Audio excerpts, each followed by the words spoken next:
Hey, what's going on, guys? Like Butter here, and as most of you know, in 2 days, 1.2 comes out on May 24th, and I wanted to do this video because I feel like a lot of people are unaware of this feature that we're getting in the 1.2 update. I was, for the first, 5 to 30 minutes of last night's stream, I was running through the PvE zone, outside the dark zone in the division, and I was clearing all of the side missions and encounters that I haven't done yet.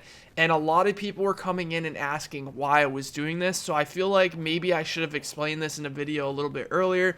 But you still have 2 days to do this, so let me explain. Now, the high value targets, or HVT missions, that are going to be coming out in 1.2 are going to require you to have all of the side missions and all of the encounters finished in those areas. So I'm going to put a link in the description of this article that explains it pretty well. It says the Division conflicts, search and destroy high value targets, more on update 1.2. These are high value targets, which was previously announced along with Search and Destroy. The Search and Destroy missions can be found in safe houses throughout Manhattan. They are retrieved from the mission board once all the content in that name zone has been cleared and catered to level 30 agents. Players will need to take out various groups of level 30 enemies, and once they do, they return to the safe house to acquire target intel. This is a new currency which can be spent in order to gain access to the previously announced high value target missions. Safe house mission boards can be interacted with as many times as the player likes, but there will be an incentive to go to different name zones through the critical search and destroy system. According to Ubisoft Massive, one name zone at a time will be marked as critical. Complete the search and destroy missions in that zone, and players will be handed an additional target intel. Once it has been dealt with, a new zone is marked critical, and they can either eliminate the threats or see which high value target is available. High value targets are 30 plus elite enemies which players can take out. 2 NPCs located in the base of operations will provide 6 daily and 4 weekly missions which are accessed using the new target intel. The weekly missions are more difficult, so players may need to take some agents along with them. Some are high-risk targets, and while similar to high-value targets, the difficulty is increased. Should the player fail, they will have to re-buy the target mission. That being said, should the player take out the high-risk target, there is more potential for high-end and gear set reward drops. So basically what this is going to do is it's going to give us more opportunities to get gear outside of the dark zone. I think it's very necessary that they added more stuff into the 80% of the map that's being unused. So I think this is really good. Initially I really wanted it to be in the dark zone, but I can understand why they have it outside the dark zone for PvE players and other ways to get gear. So the way that I did it, the outside of the dark zone is kind of in the shape of a U. I started at the top left and kind of worked my way around. You will eventually get these side missions where you just have to fast travel to another one of the safe houses. I'm assuming you guys have all the safe houses discovered, and just go section by section until you eventually just finish all of the side missions and all the encounters. I think because I skipped a lot of them, it ended up taking me like 3 to 4 hours, I want to say, to do all of the side missions. I did a lot of it off stream, but a lot of people probably did more of the side missions and more of the encounters as you were leveling up. But I found it very, very effective to just go to like the top right hand corner of the map and just, do the higher missions that gave you more XP. You would level up extremely fast that way, especially if you were doing it with a group.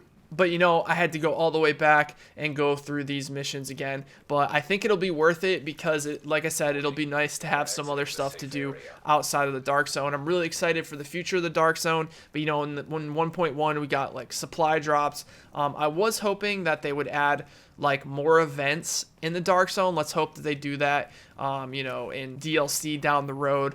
But yeah, I just wanted to make this video to let you guys know that this is why I was clearing those areas and that you guys should definitely try to do that. So basically how it's going to work is from what the sounds of it on this website are, is that you're basically going to have to go in and do a mission. You're going to go to the, the mission board that you usually go to when you want to get the side missions, when you want to discover the side missions. So it's basically going to the mission board, shows you where the missions are in the area instead of having to run around and discover them yourself.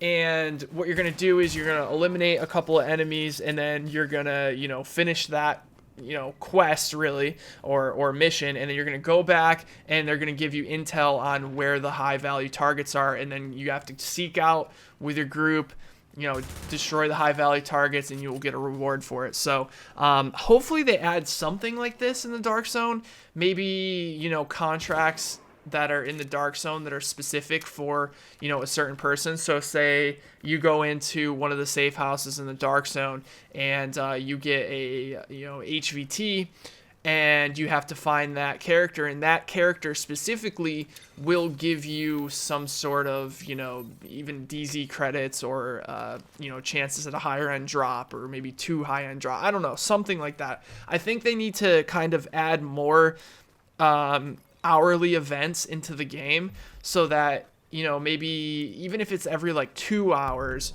you get HVT or something like that. And I think that'd be really cool, because people ask, well, with like hackers and other stuff like that you may run into, won't people just kind of jump around and steal those high value targets? But if each person has an individual high value target, I think that will be really easy, because then you can just go and try to find that. Like, how, like, for example, Animal kind of, moves around, and Boomerang moves around certain areas. Well, it'd be nice if you had to go out and like, find those, those high value targets and kill them. And I just think that would be really cool. I know they want to build a lot in the Dark Zone, but I think more PvE needs to be incorporated into the Dark Zone. I know that they gotta do this stuff outside the Dark Zone first, but it's really nice to have like supply drops were so awesome. I love them. They're fun to go for, fun to fight over, and a lot of times you'll get into big gunfights over them. But I think the loot needs to be increased, which I think they're going to be doing that in the 201 plus brackets and the other brackets as well. So I just wanted to make this short little video just to give you guys the information on why I was clearing the side missions and the encounters. You don't need to get like the cell phones and the intel and all the other stuff like the folders and the drones. All those collectibles, you don't need those. You just need to finish the encounters and the side missions, and you will be good to go. Anyways, guys, if you enjoyed this video, if you found it helpful, be sure to hit that like button. Let me know what you think in the comment section below. Are you excited for this feature? Are you not? If so, let me know why, and I'll talk to you guys in the next video. Take care, everybody.